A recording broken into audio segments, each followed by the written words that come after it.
Código Aberto está aqui na tela da Rede Alesp. Agora eu quero te fazer uma pergunta. Você sabia que a sua voz pode conter pistas valiosas sobre sua saúde neurológica?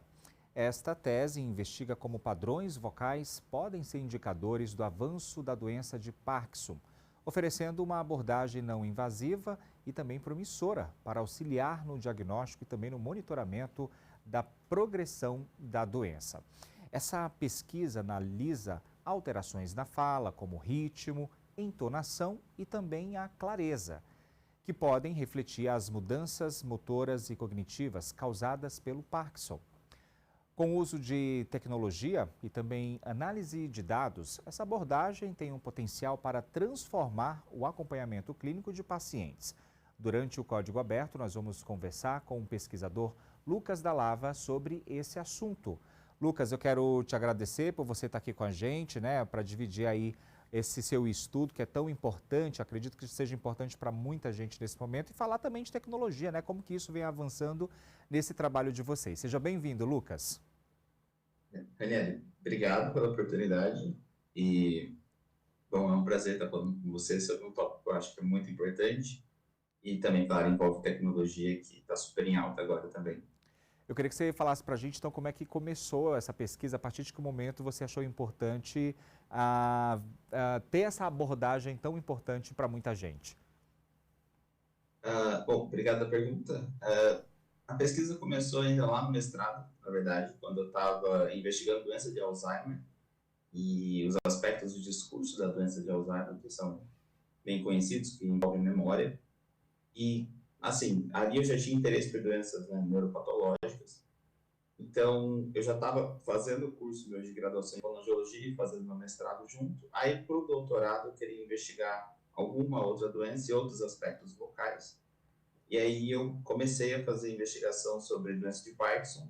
E, claro, uma das coisas que está em alta agora, principalmente na fonoaudiologia, é envolvimento de pesquisas sobre biomarcadores, Então, eu pensei como investigar biomarcadores vocais em uma doença neuropatológica. Alguns estudos já fazem isso. E doença de Parkinson impacta bastante a produção vocal, dos pacientes em geral. Então, a ideia partiu desse cérebro, do conceito orientador.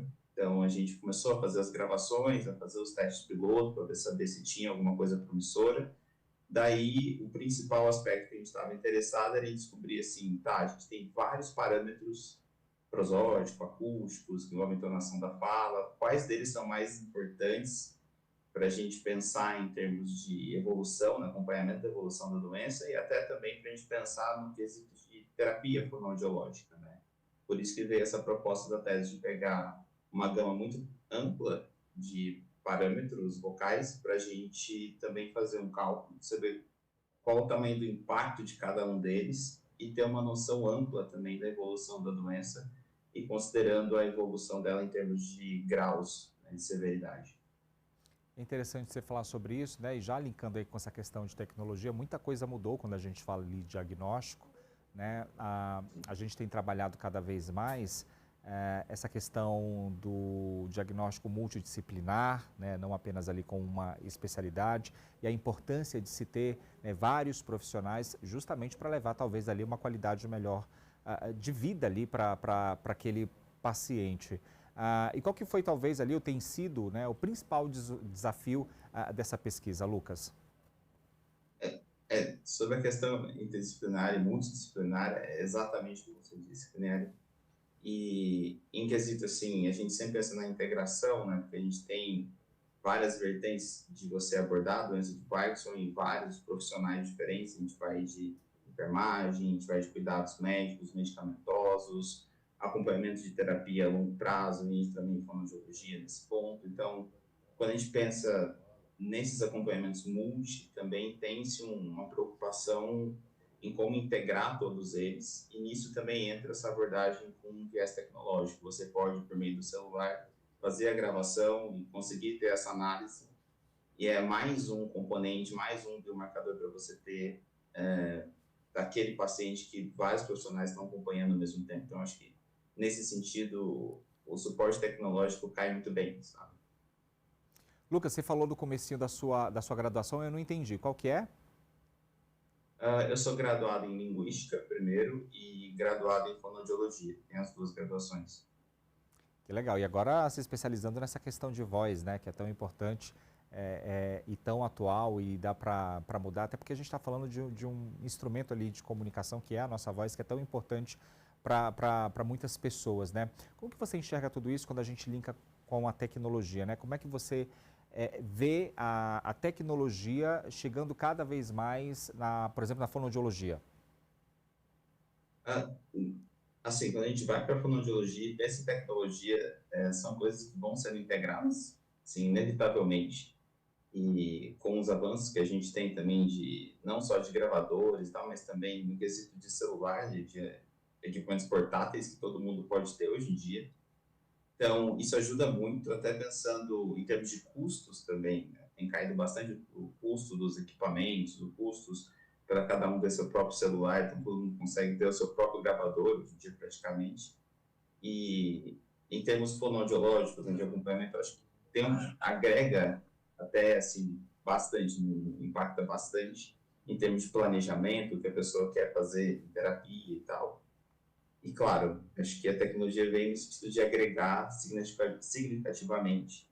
Também porque agora a gente tem algumas técnicas mais avançadas, por exemplo, como machine learning, a gente pode pensar em técnicas de integrar várias vozes de várias pessoas e conseguir predizer talvez como que aquela doença vai avançar num determinado paciente. Então, eu vejo uma integração muito positiva, sabe? Isso é muito bom, né? Só de pensar que essas especialidades, aí mais uma vez a gente volta a falar dessa questão multidisciplinar, tem ajudado tantas pessoas, né? Porque às vezes quando o paciente tem aquele diagnóstico, a primeira coisa que ele acha que não vai ter mais jeito, que não tem tratamento, e aí falta aquela rede de apoio. E essa tecnologia, esses estudos, né? Você que se empenha em estar nessa linha de frente, estudando isso para trazer ali uma luz no fim do túnel, isso é muito importante. Por isso que a gente fala tanto, não só aqui no nosso programa, mas a gente bate nessa tecla do investimento à pesquisa, né? Do investimento à educação, para quem está estudando, para quem já é formado e está cada vez mais entrando nesse meio da pesquisa, isso é muito importante para o nosso país, quem ganha é a população, né, Lucas? Sim, com certeza. E investimento na pesquisa é a base para esse tipo de avanço, né? Concordo plenamente. E a gente vê, por exemplo, muitos profissionais que vão para a pesquisa e começam a desenvolver novas técnicas e trabalhar também com bastante tecnologia nesse sentido para conseguir abordar melhor os seus pacientes, né? E isso só é possível ser feito através de investimento na pesquisa. Não que quem está na clínica não vai ter uma contribuição, não vai ter uma participação nisso, mas o foco principal estão nas universidades que estão condensando, né, toda a pesquisa do país, e a gente tem uma necessidade desse investimento cada vez maior, né? Porque também, nesse sentido, na minha pesquisa, eu acabei usando o telefone celular, mesmo que eu estava numa situação ali que era de distanciamento social durante a pandemia da Covid-19.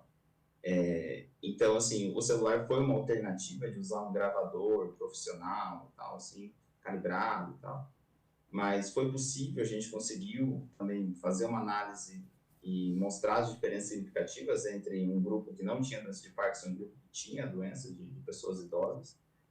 Só que pensando na complexidade que envolveu, né, assim, se a gente tem mais aporte financeiro, mais investimento em pesquisa, a gente consegue ir muito mais longe. Como eu falei agora há pouco também, investimentos como machine learning ou outras técnicas computacionais um pouco mais avançadas requerem também um custo maior.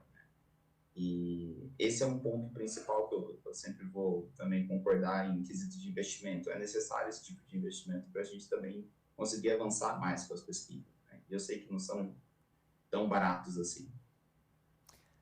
Bom, eu achei o máximo, né? Eu vou te confessar aqui uma coisa, viu, Lucas? Eu estudo fonoaudiologia também, que eu não sei se a produção te falou. Eu achei o máximo esse programa. Eu falei, gente, olha só, vamos falar de fono, né? Que legal, de voz.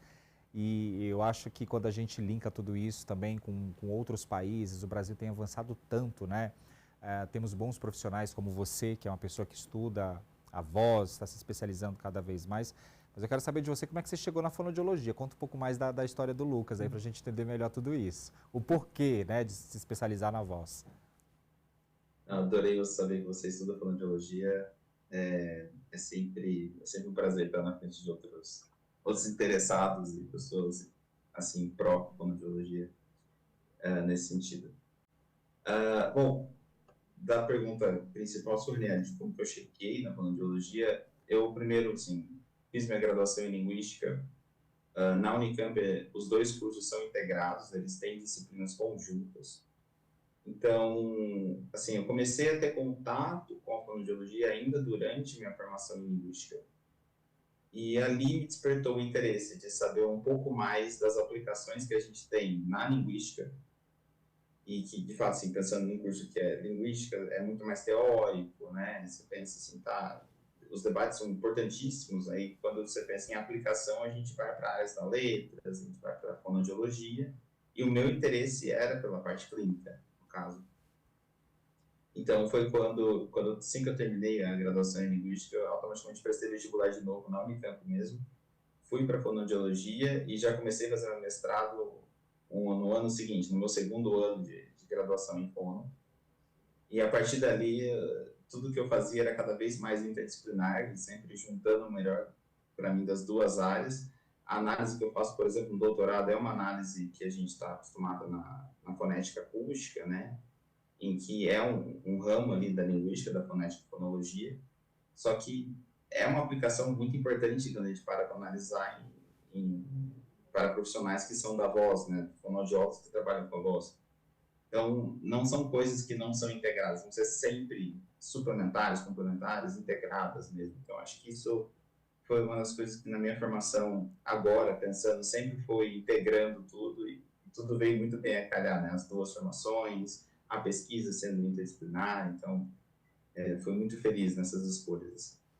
Que legal, e só de pensar, né, que a fonoaudiologia tem crescido a cada vez mais aí todos os anos, e é por isso que existem aí os congressos, os simpósios, essa troca ali de experiência, né, entre os profissionais. Isso é importante porque a gente sempre pensa ali no bem comum que é a população. Vem você com essa pesquisa maravilhosa, né, falando, linkando tudo isso, a questão da voz ali com Parkinson, né, que impacto tem isso na vida desse paciente. Então a gente pensa realmente nesses avanços, como eu te falei, nessa situação de incentivo à pesquisa, que é tão importante aqui para o nosso país. Acho que a gente nunca falou tanto ali em pesquisa, né, como a gente viveu ali depois do boom da pandemia e vem vivendo depois desse boom da pandemia. Sim. A gente tem a certeza que a pesquisa é primordial aqui para esse país.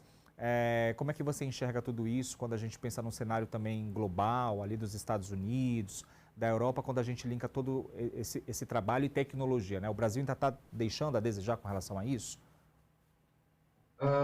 Em termos, acho que vou falar de uma maneira mais geral, claro, até porque também, assim, o Brasil, em termos de pesquisa, também me proporcionou a oportunidade de fazer parte da minha pesquisa fora do país, no caso eu fui para a Dinamarca, e no meu último ano de doutorado, quando eu voltei para defender já, e também acabei tendo um panorama de como que é a pesquisa fora, né, vivenciar ser um pesquisador fora do país, depois um pesquisador dentro do país. Algumas coisas, assim, acho que entre os pesquisadores acaba até sendo um clichê falar, né, que no Brasil a gente tira leite de pedra muitas vezes, em que a gente sabe que os reajustes de bolsas vieram, assim, de doutorado vieram recentemente também, foi 10 anos de congelamento, então são coisas que impactam bastante, né, se você tem seu salário congelado em 10 anos, né, você consegue imaginar o quanto você perde. E em quesito de financiamento, o Brasil tem progredido, vou começar pelo ponto positivo, eu sinto que tem uma progressão, tem uma abertura maior também, a pandemia também trouxe uma necessidade de investimento maior em pesquisa, mas em comparação com outros países, a gente vê que o Brasil ainda tem alguns pontos que deixam a desejar, né? Quando a gente pensa em financiamento das pesquisas, a quantidade de bolsas, a quantidade de dinheiro fornecido assim, para compra de equipamentos, uso, ou até mesmo quando você fala em termos das universidades, de uma maneira, né, do território inteiro, amplo, sempre é uma queixa recorrente, né, de que está faltando verba, ou contratação de professores, ou no caso, precisa de um equipamento específico, se não é uma questão de financiamento, às vezes é uma questão também de como usar aquele dinheiro, como acessar aquele dinheiro, aí cai um pouco na burocracia, que é um pouco diferente do que eu tive de vivência, por exemplo, durante o intercâmbio na Dinamarca, que era um panorama muito mais abundante em sentido de financiamento, né? Assim, não só em termos do Estado, mas também tinha incentivo do setor privado. e que eu acho que é onde o Brasil pode trabalhar melhor essas integrações, pode também trabalhar melhor na questão de financiamento das próprias pesquisas. Eu sei que no Brasil majoritariamente vem do governo federal, a maioria, mas ainda há uma necessidade muito grande de ter um número muito grande de doutores formados, né, que causa também um impacto, né? Eles querem trabalhar, mas muitas vezes também não estão encontrando fonte de financiamento para isso. Então, e pensando hoje em dia no que tem acontecido nos Estados Unidos, a gente sabe que não tem sido um ambiente muito fácil de trabalhar no quesito norte-americano, e sempre fica aquele, né, aquele temor de fundo, às vezes, do pesquisador, de falar, será que, tá, eu vou cumprir essa bolsa agora de doutorado, e qual que vai ser o meu próximo passo, né? Aquela segurança de você saber que após aquele seu período de pesquisa e desenvolvimento daquele tema, você vai ter um financiamento contínuo para alguma coisa, você vai ter um emprego, né? Muitas vezes o que a gente almeja é virar professor e tal. Então, ou pesquisador de alguma universidade especificamente. Então, no Brasil, ainda vejo muito esse medo, sabe, dos pesquisadores de o que eu vou fazer depois que acabar essa bolsa, né? Eu vou atrás de outra, que garantia eu tenho de financiamento. Então, isso, claro que vai impactar a qualidade da pesquisa nacional, claro que vai impactar a qualidade dos pesquisadores também, né? É uma coisa positiva, eu diria.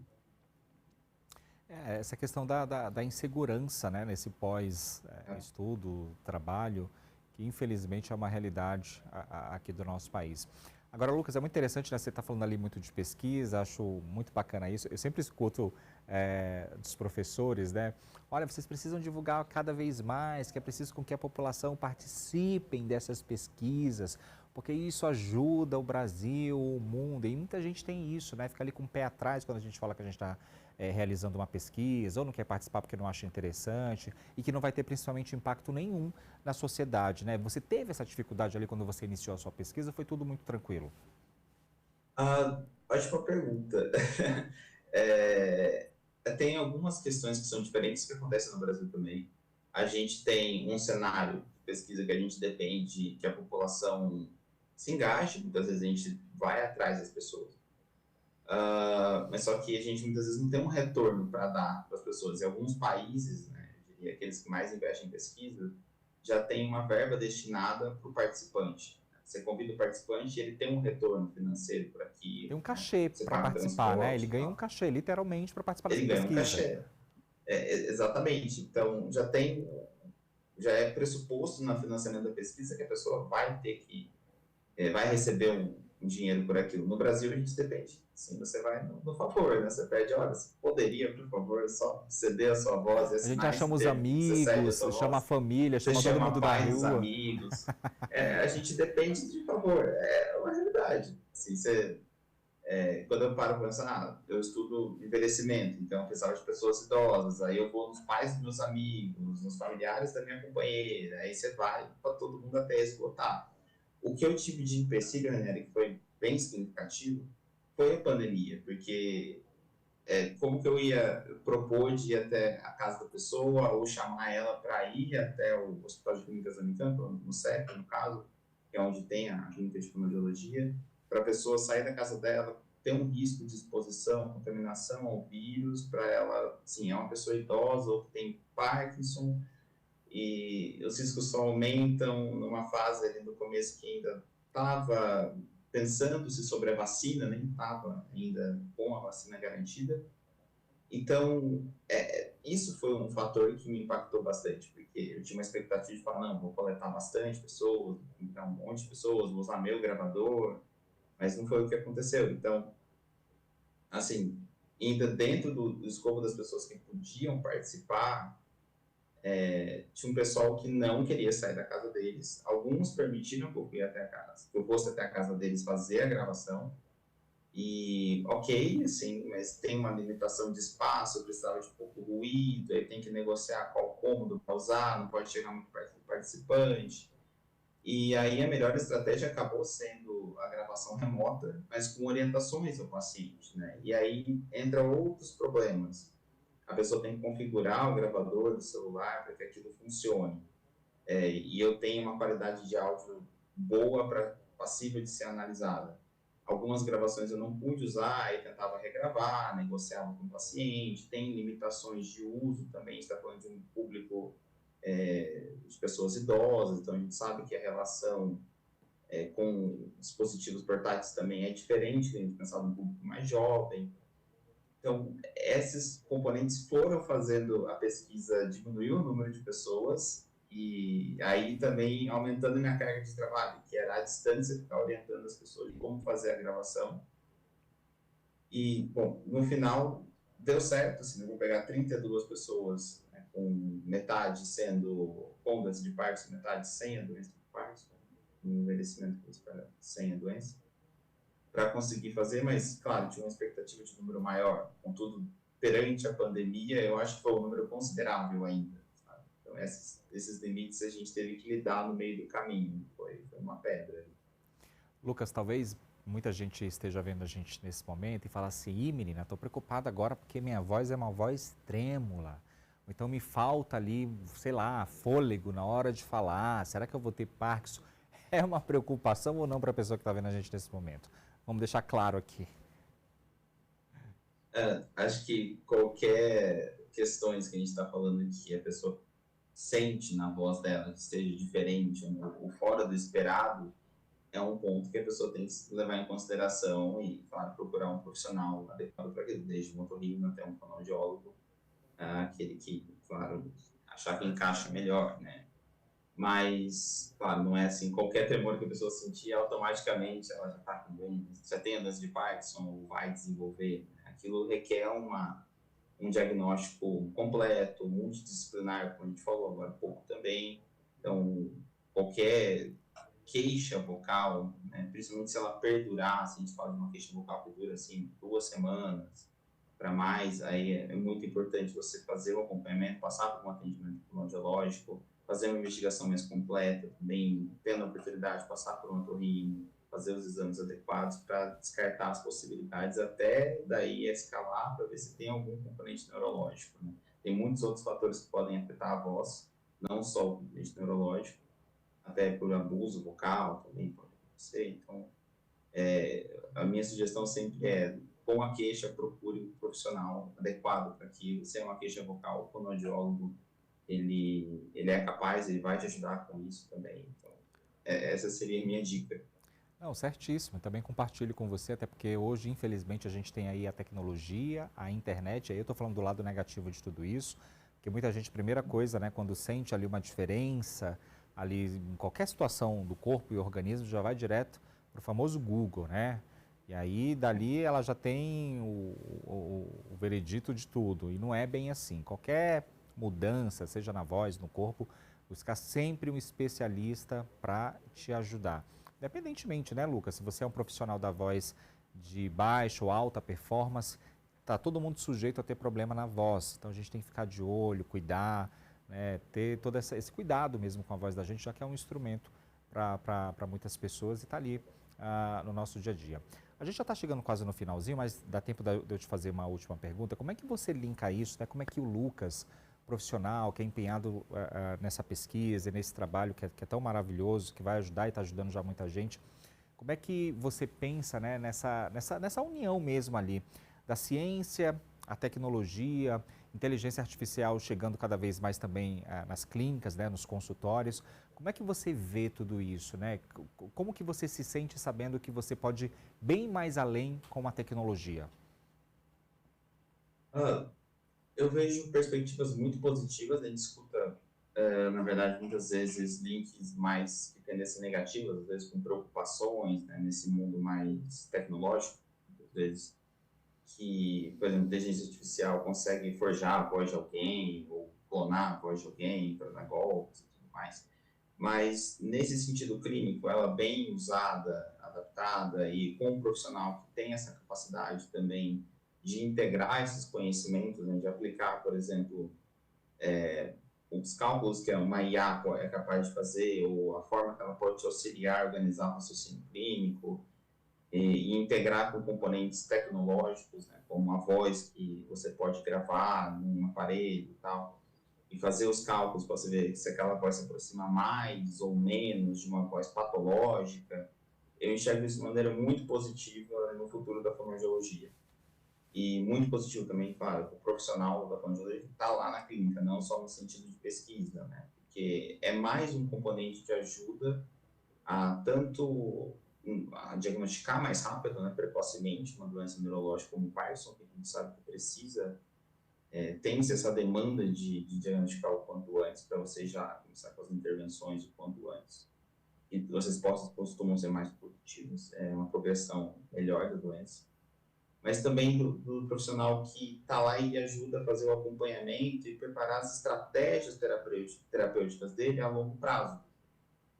E que isso é um desafio, né, nesse tipo de quadro clínico, quando você tem um quadro complexo, mas você precisa programar uma terapia, você espera uma estabilização ou melhora, e com recursos tecnológicos eu consigo enxergar que isso tende a melhorar, sabe? O profissional consegue ter um auxílio, um suporte de uma ferramenta para ter dados mais objetivos sobre a terapia que ele está propondo para aquele paciente.